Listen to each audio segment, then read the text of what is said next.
প্রথম শ্রেণী আমরা দেখি মা সরস্বতীর প্রতিমার সামনে প্রণাম করে গান গাইতে বেরোলেন বিখ্যাত সেতার বাদক নারায়ণ বন্দ্যোপাধ্যায়। রাস্তা ঘন জঙ্গলে ভর্তি, তার উপর অন্ধকার। ঘোড়ার গাড়ির ভেতর বসে রয়েছেন নারায়ণ বন্দ্যোপাধ্যায়। হঠাৎ গাড়ি থেমে গেল। তিনি শুনতে পেলেন একটি মধুর কণ্ঠস্বর, রবীন্দ্রসঙ্গীত। কণ্ঠস্বর ধীরে ধীরে তার কাছেই আসতে থাকলো। একসময় দরজায় ধাক্কা পড়ল। কেউ ডাকছে, নারায়ণ, দরজা খোল। নারায়ণবাবু দরজা খুলতেই প্রচন্ড ভয় পেয়ে কাঁপা কাঁপা গলায় বলল, বৌঠান। এর পরের দিন জঙ্গলের একটা গাছের মধ্যে সেতারের তার পেঁচিয়ে নারায়ণবাবুর মৃতদেহ ঝুলতে দেখা গেল।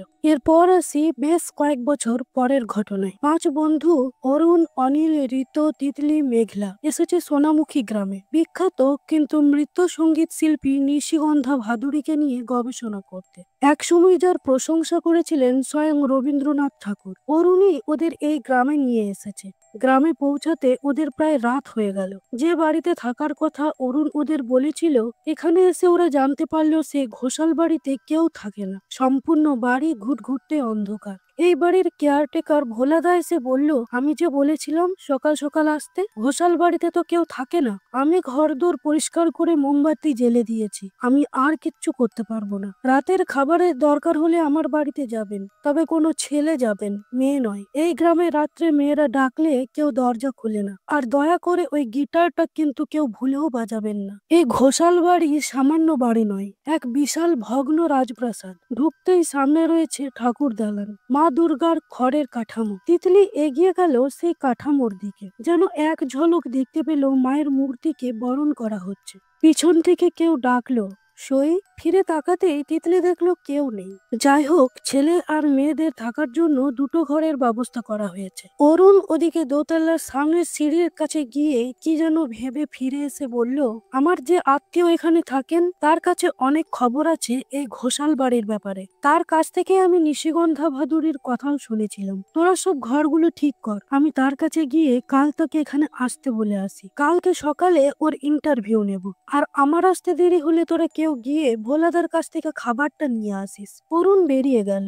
মেয়েদের জন্য যে ঘরটা ঠিক করা হয়েছিল সেই ঘরে ঢুকেই তিতলি ড্রেসিং টেবিলের আয়নার সামনে তাকিয়ে বলল, এই ঘর, এই আসবাবপত্র আমার কেমন চেনা চেনা লাগছে। কিন্তু মেঘলা হেসে উড়িয়ে দিল কথাটা। ওদিকে অরুণ একটা ঘরের দরজা ঠক ঠক করলে একজন মহিলা বাইরে বেরিয়ে এসে বলল, অরুণ তুই, তাড়াতাড়ি ভিতরে ঢুক। ভিতরে ঢোকার পর আমরা জানতে পারি এটা আসলে অরুণের নিজের বাড়ি। ভিতরের মহিলা অরুণের মা। এটা অরুণ ওর বন্ধুদের বলেইনি। সেই ছোটবেলা থেকে অরুণ এই গ্রাম ছাড়া। ওর মার থেকে বরাবর দূরে ও কলকাতাতেই থাকে। তার পিছনে অবশ্য একটা কারণ রয়েছে। যাই হোক, অরুণকে দেখে ওর মা বলল, তুই কেন এলি এই গ্রামে? তুই জানিস না এখানে আসা তোর নিষেধ? তুই জানিস না এই গ্রামে সন্ধে নামলে কি হয়? ওই নিশি তোর দাদু নারায়ণ বন্দ্যোপাধ্যায়কে বট গাছে ঝুলিয়ে মেরে ফেলেছিল। অরুণ বলল, আমি এসব বিশ্বাস করি না নিশি টিসিকে। আমি আমার ঘরে আমার মার সাথে দেখা করতে এসেছি। অরুণ রেগে বেরিয়ে গেল। ওদিকে তিতলি আর নীল ভোলাদার বাড়িতে খাবার আনতে যাবার সময় তিতলি আবার শুনতে পেল সেই ডাক। কেউ তাকে ডাকছে, সই। আবার তিতলি পিছন ফিরতেই কাউকেই দেখতে পেল না। খাবার নেবার সময় আবার ভোলাদা সাবধান করে বলল, এই গ্রামে গান গাইলেই মানুষ মরে, মনে রাখবে। খাবার নিয়ে এসে খেতে বসে অনিল বলল, যে গ্রামে গান গাইলেই মানুষ মরে সেই গ্রামে রবীন্দ্রনাথ ঠাকুর এসেছিলেন, আর এখানেই তার ফেভারিট গায়িকা থাকতেন। ওদিকে অরুণ ফিরে আসার সময় জঙ্গলের রাস্তায় অরুণের মা ওকে ডাকলো। অরুণ বিরক্ত হয়ে ফিরে তাকিয়ে বলল, তুমি আবার কেন এলে মা? কিন্তু এই মহিলা অরুণের মা ছিল না, সে ছিল নিশি। সবাই ঘুমিয়ে গেলেও তিতলির ঘুম আসছিল না। তার মধ্যে ও একটা শব্দ শুনতে পেল। মোমবাতি নিয়ে ও ঠাকুর দালানের দিকে এগিয়ে গেল। একটা ঘরের দরজা খুলতেই তিতলি দেখলো অরুণকেও সেতারের তার গলায় পেঁচিয়ে ঝুলিয়ে দিয়েছে কেউ। তিতলি চিৎকার করে উঠল। সকালে বাড়িতে পুলিশ এলো। অরুণের মৃতদেহ ময়না তদন্তে পাঠাতে হবে। সবাইকার নাম ঠিকানা লিখে নিয়ে পুলিশ কাউকে গ্রামের বাইরে যেতে বারণ করে দিল। অরুণের মা কাঁদতে কাঁদতে বললেন, আমি ওকে বারবার এখানে আসতে বারণ করেছিলাম, কিন্তু নিশি সেই ওকে এখানে টেনে নিয়ে এলো। তিতলি বলল, নিশি যদি থেকেও থাকে সে অরুণকে কেন মারলো? অরুণের মা বললেন, এই 6 বংশের কেউ গান বাজনা করলে নিশি ওদের মেরে ফেলবে। তিতলি বলল, কোন 6 বংশ? মহিলা বললেন, এককালে এই ঘোষাল বাড়িতে বিশাল বড় করে দুর্গাপুজোর বিজয়া উৎসব হতো। তাতে বাজাতো ওরা 6 জন। মহেন্দ্র বাজাতো বাঁশি, দীপঙ্কর বাজাতো এসরাজ, কাশীনাথ ভালো খোল বাজাতো, ধীমান বাজাতো তবলা, হেমচন্দ্র বাজাতো সরোদ, আর নারায়ণ বন্দ্যোপাধ্যায় বাজাতো সেতার। এই 6 জনের মধ্যমণি ছিল রাজশেখর, এই জমিদার বংশের একমাত্র ছেলে। তার গানের গলা ছিল অসাধারণ, কিন্তু এই 6 বন্ধুর চরিত্র ভালো ছিল না। এইবারের ছোট্ট কাজের মেয়ে পান্নার উপর ওদের কুনজর ছিল। একদিন হঠাৎ করে এই গ্রামে মড়ক লাগলো। একে একে এই 6 বন্ধুর রহস্যজনক ভাবে মৃত্যু হয়, কিন্তু এই মৃত্যুর কারণ কেউ জানে না। চিন্তিত তিতলি ঘরে গিয়ে জানলার কাছে দাঁড়াতেই বাইরের বাগানের জীর্ণ দোলনায় লাল বেনারসি পরা একজন বউকে দুলতে দেখলো। বউটির পা দিয়ে রক্ত ঝরছিল। তিতলি নীলকে ডেকে বলল, বাইরে কেউ আছে নীল? ওই দেখো দোলনাটাই দুলছে। নীল কিছু দেখতে না পেয়ে বলল, কাল থেকে তোর প্রচুর স্ট্রেস যাচ্ছে, তুই একটু ঘুমিয়ে নে। তিতলি ঘুমিয়েছিল। সেই সময় একজন আধপাগলি বৃদ্ধা তার কাছে এসে বলল, নতুন দিদি তুমি এলে তাহলে? নিশিকে তোমার মনে পড়লো, এই নাও তোমার জন্য তেঁতুল মাখা এনেছি। তিতলি চিৎকার করে ওঠায়। বাকিরা সে ঘরে গিয়ে বৃদ্ধাকে দেখে বলল, এই ঘরে এই বৃদ্ধা ঢুকলো কি করে? নিচে পুলিশ পোস্টিং ছিল। সেই পুলিশ কনস্টেবল এসে বুড়ি মেয়েটিকে বের করে দিল। রাত্রে সবাই ঘুমিয়ে গেলেও আবারও তিতলির কানে ভেসে এলো রবীন্দ্রসঙ্গীতের মহিলা কণ্ঠস্বর। তিতলি সেই শব্দ অনুসরণ করে দোতলার একটা ঘরের সামনে এসে পৌঁছালো। দরজায় হাত দিতেই ভিতর থেকে আর্তনাদ করে দরজা ধাক্কা দিয়ে বলল, দরজা খোলো, আমাকে বাঁচাও। ভয় পেয়ে গিয়ে তিতলি দৌড়ে গিয়ে নিজের ঘরে চলে এলো। তারপর দরজা দিয়ে হাঁপাতে হাঁপাতে ড্রেসিং টেবিলের সামনে এসে দাঁড়ালো। ভীষণ ভয়ে তিতলির গলা শুকিয়ে গেছে। ঠিক সেই মুহূর্তে আয়নায় নিজেরই শাড়ি পরা একটা প্রতিচ্ছবি এক ঝলক দেখতে পেল তিতলি। শুনতে পেল কেউ তাকে বলছে ওকে মেরে ফেললো। সেই রাতেই নিশি পুলিশ কনস্টেবলকেও মেরে দিল। সকালে ঘুম ভাঙলে তিতলি বলল, আয়নায় কেউ আছে মেঘলা? মেঘলা ওকে সাহস দিয়ে বলল, কেউ নেই তিতলি, তুই মিথ্যে ভয় পাচ্ছিস। ওদিকে বাকিরা উঠোনে গেছে। কনস্টেবল মরে গেছে বলে গ্রামের লোকেরা সবাই জড়ো হয়েছে। বলছে এই ছেলেগুলোকে গ্রামে রাখা যাবে না, এরা এসেছে বলে আবার গ্রামে মরণ এলো। পুলিশ অফিসার অনেক বুঝিয়ে সুঝিয়ে ওদের শান্ত করে বাড়ি পাঠালো। এবার তিতলি বাকিদের বলল, তোরা বিশ্বাস কর, ওই দোতলার ঘরটা থেকে কাল রাতে গান আর পিয়ানোর আওয়াজ আসছিল। তারপর আমি একটা খুব চেনা গলা শুনতে পেলাম। মেঘলা বলল, কই আমরা তো কেউ শুনতে পেলাম না। তিতলি বলল, এই খুনগুলো কোনো মানুষ করছে না রে, নিশি আছে, কিন্তু তাও কেউ ওর কথায় বিশ্বাস করলো না। ভোলাদা সেখানে এসে বলল, তুমি ঠিক বলছো তিতলি, এই বাড়িতে নিশি থাকে। আমার বাবা নিজে দেখেছিলেন। আমার বাবাও এই বাড়িতে দেখাশোনার কাজ করতেন। নীল রেগে সোজা দোতলার সে ঘরের সামনে গিয়ে দরজার তালা ভাঙার চেষ্টা করতে লাগলো। সবাই বারণ করলো, নীল তালা ভেঙেই ছাড়লো। ভিতরে ঢুকলে দেখলো সামনের দেওয়ালে রয়েছে সুপ্রসিদ্ধ গায়িকা নিশিগন্ধা দেবীর একটা বিশাল পোর্ট্রেট। সেখানে রাখা রয়েছে একটা পিয়ানো। দেখেই বোঝা যাচ্ছে বহুদিন এই ঘর খোলা হয়নি। তিতলি সোজা সেই পোর্ট্রেটের সামনে দাঁড়িয়ে পিয়ানোটার দিকে না তাকিয়েই বলল, এটা গোমস পিয়ানো, ক্যাপ্টেন হেনরির থেকে কিনেছিল। সবাই একে অপরের মুখের দিকে তাকিয়ে রইল তিতলির কথা শুনে। তিতলি নিশিগন্ধা দেবীর ছবির দিকে তাকিয়ে আনমনা ভাবে বলল, আমার শাড়ি, আমার শাড়িটা ওকে বেশ মানিয়েছে। ঘরে বিশেষ কিছু না পেয়ে নীল তিতলিকে ধরে নিচের ঘরে এনে শুইয়ে দিল। সেই ফাঁকে ঋতু দেখে নিল সত্যি এটা গোমস পিয়ানো, কিন্তু তিতলি সেটা জানলো কি করে? এদিকে রান্নাঘরে সবজিপাতি রান্না করার বন্দোবস্ত করা হয়েছে, কারণ মৃত ব্যক্তিদের পোস্টমর্টমের রিপোর্ট না আসা পর্যন্ত এরা কোথাও যেতে পারবে না, আর গ্রামের কেউ এদের খাবার দেবে না। তাই এই ব্যবস্থা। ভোলাদা নিচের থেকে মুদির দোকানের জিনিস আনতে গেল। নীল একটা স্টোভ অনেকক্ষণ থেকে জ্বালানোর চেষ্টা করছিল, কিন্তু পারছিল না। ভোলাদা নিচে চলে যেতেই ফাঁকা ঘরে হঠাৎ স্টোভটা জ্বলে উঠল।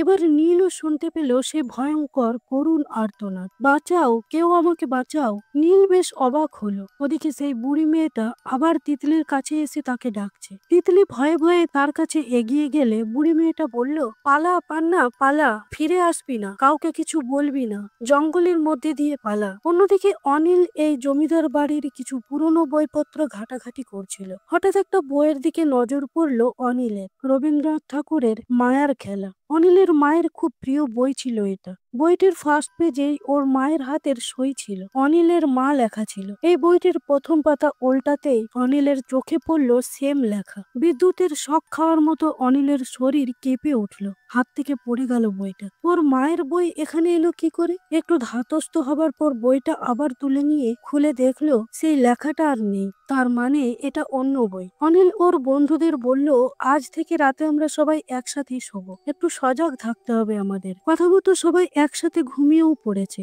মাঝরাতে অনিল শুনতে পেল তার নাম ধরে কেউ ডাকছে। ও উঠে বসলো, তারপর তিতলিকে জাগালো। তারপর একটা মোম নিয়ে ওরা দোতলায় সেই পিয়ানোর ঘরটাতে গেল।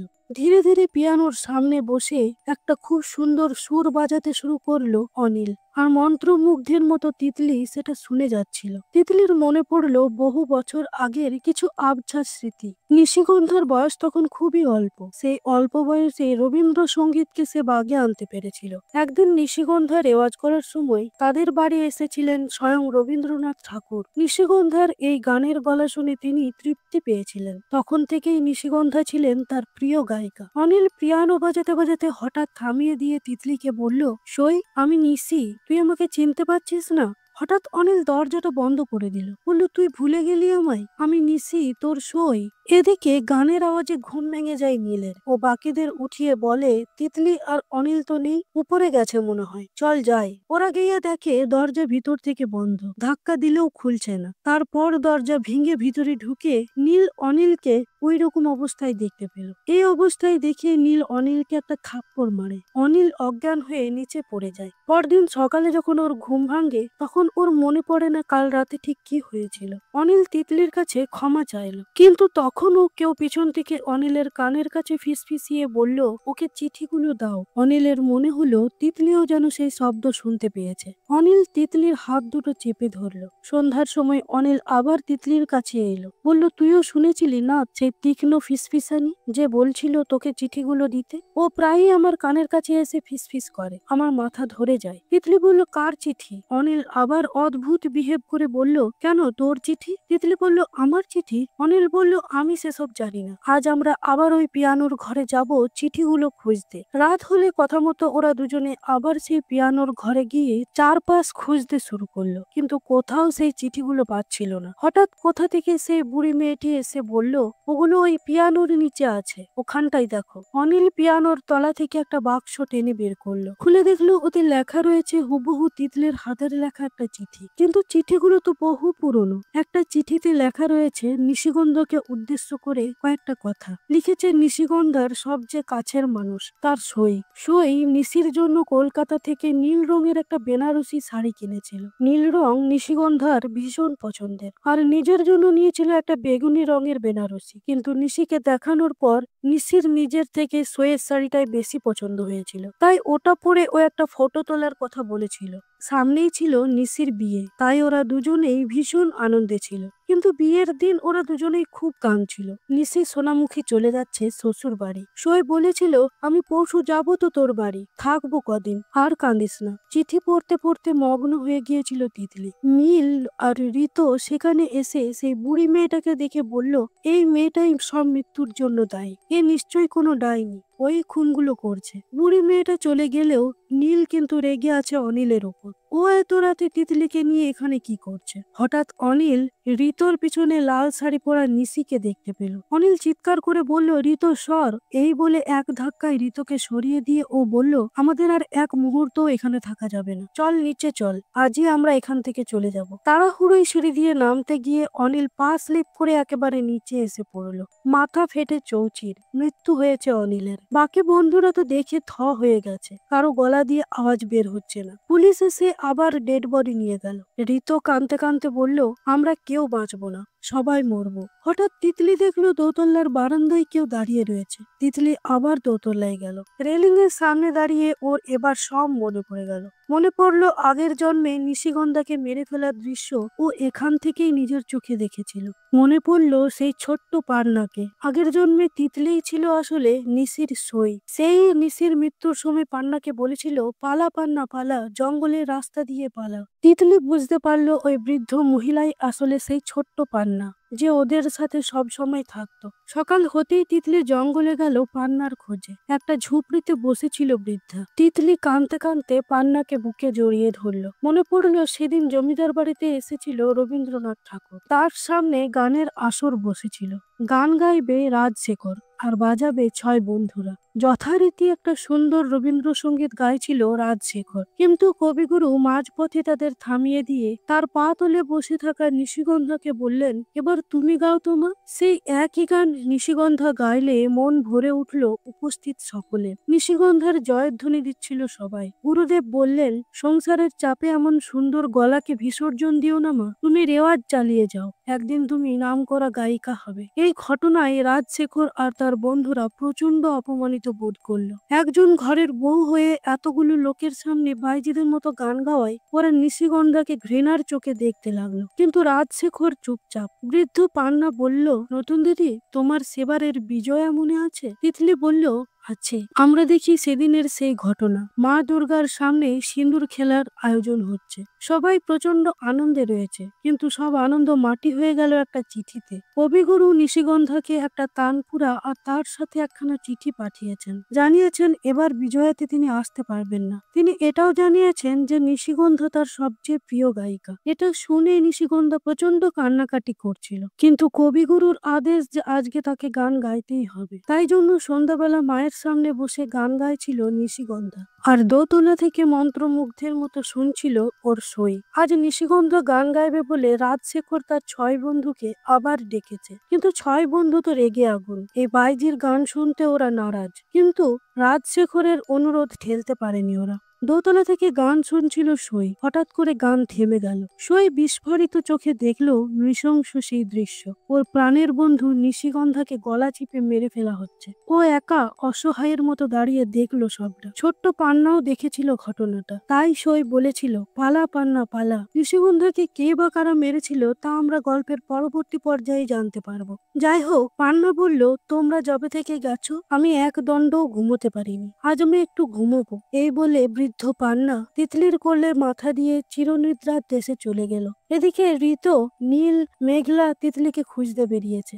জঙ্গলের মধ্যে এই অবস্থায় ওরা তিতলিকে দেখে বেশ অবাক। এবার পুলিশ এসে বলল, আপনাদের আর এখানে রাখা যাবে না, বিপদ তো বাড়ছি দেখছি। হঠাৎ তিতলি বলল, না, কেউ কোথাও যাবে না। সবাই তিতলির দিকে হাঁ করে তাকিয়ে রইল। তিতলি বলল, কোনো প্রশ্ন না করে তোরা আমাকে একটু সাহায্য করবি? আমরা কাল এই বাড়িতে একটা বিজয়া সম্মেলনী করব, আর সেই সম্মেলনীতে একজনকে আনতেই হবে। ঠাকুর দালানকে সুন্দর করে সাজানো হলো। মা দুর্গার খড়ের কাঠামোতে পরানো হলো মালা। গ্রামের লোকেদেরও ডাকা হয়েছে। আজ অনেক বছর হলো এ বাড়িতে পুজো হয় না। তিতলি নিশিগন্ধার সেই অপূর্ণ গান গাইতে শুরু করলো। ঠিক সেই সময় সন্ধ্যার দিকে সেখানে এসে পৌঁছলো রাজশেখরের ছেলে রুদ্রশেখর ঘোষাল। এবার আমরা জানতে পারবো 6 বন্ধুর মৃত্যুর পর রাজশেখরের কি হয়েছিল। রুদ্রশেখর প্রচন্ড রেগে চিৎকার করে করে বলল, কি হচ্ছে এসব? আমাকে এখানে ডেকে পাঠানোর কারণ কি? পুলিশ অফিসারকে বলল, তুমি জানো আমি কে? তিতলি শান্ত মাথায় বলল, আমি জানি, আপনি রাজশেখর ঘোষালের ছেলে। রাজশেখর ঘোষাল এই বাড়ি ছেড়ে পালিয়ে গিয়েছিল। নিশিগন্ধা এই বাড়ির মা ঠাকুর, এখন যে এই গ্রামের নিশি। আজ থেকে 85 বছর আগে ও যে গানটা শুরু করেছিল, আজ আমি সেই গানটা শেষ করলাম। আর নিশিগন্ধা এই গানটা শেষ করতে পারেনি, তার কারণ এই গানটা গাইতে গাইতেই ওকে মেরে ফেলা হয়েছিল, আর তাকে মেরেছিল তার স্বামী রাজশেখর ঘোষাল। 6 বন্ধুরা সবকিছু দেখেছিল দাঁড়িয়ে দাঁড়িয়ে। রুদ্রশেখর বলল, যত সব পাগলের প্রলাপ। আমার বাবা যখন এই বাড়ি ছেড়ে সিঙ্গাপুরে গিয়েছিল তখন নিশিগন্ধা ওর সাথেই ছিল। তিতলি জোর গলায় বলল, না, যায়নি, নিশিগন্ধা যায়নি, আমি নিজের চোখে ওকে এখানে মরতে দেখেছি। রুদ্রশেখর হাসতে হাসতে বলল, আপনার বয়স তো তাহলে এখন 100 বছর হওয়া উচিত, কারণ নিশিগন্ধা 85 বছর আগে মারা গিয়েছিল, কিন্তু আপনাকে দেখে তো মনে হচ্ছে আপনার বয়স 24-25 বছর হবে। তাহলে কি আপনি খুনটা স্বপ্নে হতে দেখেছিলেন? তিতলি চোয়াল শক্ত করে বলল, স্বপ্নে নয়, স্মৃতিতে। তিতলি বলল, আমি রাজশেখরের কাছে গিয়েছিলাম, তারপর ওকে বলেছিলাম পুলিশের কাছে ধরে দিতে, কিন্তু রাজশেখর রেগে উপরের পিয়ানোর ওই ঘরটাতে আমাকে জ্যান্ত জ্বালিয়ে মেরেছিল। আমি আগুন পেয়েছিলাম, তাই মুক্তি পেয়েছিলাম, কিন্তু নিশিগন্ধা আগুন পায়নি। এখন বলুন ওর দেহ এই বাড়ির কোথায় লুকোনো আছে? আপনি তো নিশ্চয়ই সেটা জানবেন। এত বড় বাড়ি বিক্রি না হওয়ার পিছনের কারণটা আপনি জানবেন না তা তো হয় না। এসব শুনে রুদ্রশেখর রেগে গাড়ি নিয়ে বাড়ি থেকে বেরিয়ে গেল। কিন্তু রাতের জঙ্গলের রাস্তায় নিশি ওর সামনে এসে দাঁড়ালো। তাই ভয় পেয়ে আবার রাজবাড়িতে ফিরে এসে রুদ্রশেখর বলল, আমি সব বলছি। এরপর রুদ্রশেখর বলতে শুরু করলো। বলল, আপনাদের মেরে ফেলার পর বাবা তার কাজের একটা মেয়েকে নিশিগন্ধার কাপড় পরিয়ে ঘোমটা দিয়ে সাথে নিয়ে গিয়েছিল। সবাই মনে করেছিল ওই বুঝি নিশিগন্ধা। এখান থেকে যাবার পর থেকে বাবা আর গান গাইতেই পারেনি। কঠিন দুরারোগ্য রোগে শয্যাশায়ী হয়ে গিয়েছিল বহু বছর, কিন্তু মৃত্যু হয়নি তার। ভয়ানক কষ্ট যন্ত্রণা পাবার পর মৃত্যুর দিন আমাকে বাবা বলেছিল নিশিগন্ধার মৃতদেহ কোথায় আছে। ওই মা দুর্গার মূর্তির নিচেই আছে নিশিগন্ধার মৃতদেহ। এই বলেই রুদ্রশেখর বাইরে বেরিয়ে গেল। খানিক পরেই তিতলিরা বাইরে থেকে একটা বিকট চিৎকার শুনতে পেল। সবাই সেখানে গিয়ে দেখলো উঠানে রুদ্রশেখরের মৃতদেহ পড়ে রয়েছে। এদিকে মাটি খুঁড়ে নিশিগন্ধার মৃতদেহ বার করা হলো। গ্রামের লোকেরা বলল, আমরা মা ঠাকুরুনের দাহ সৎকার করব। সবকিছু ঠিকঠাক পেরিয়ে গেলে তিতলি নিশিগন্ধার সেই তানপুরা সাথে নিয়ে ফিরে গেল কলকাতায়। এখানেই নিশির ডাক সিরিজটিকে শেষ করা হয়েছে। তো বন্ধুরা, আজকের ভিডিও এক্সপ্লেনেশন কেমন লাগলো অবশ্যই জানাবেন। আজকের মতো এখানেই শেষ করছি। আবার দেখা হবে পরবর্তী কোনো ভিডিওতে। ধন্যবাদ।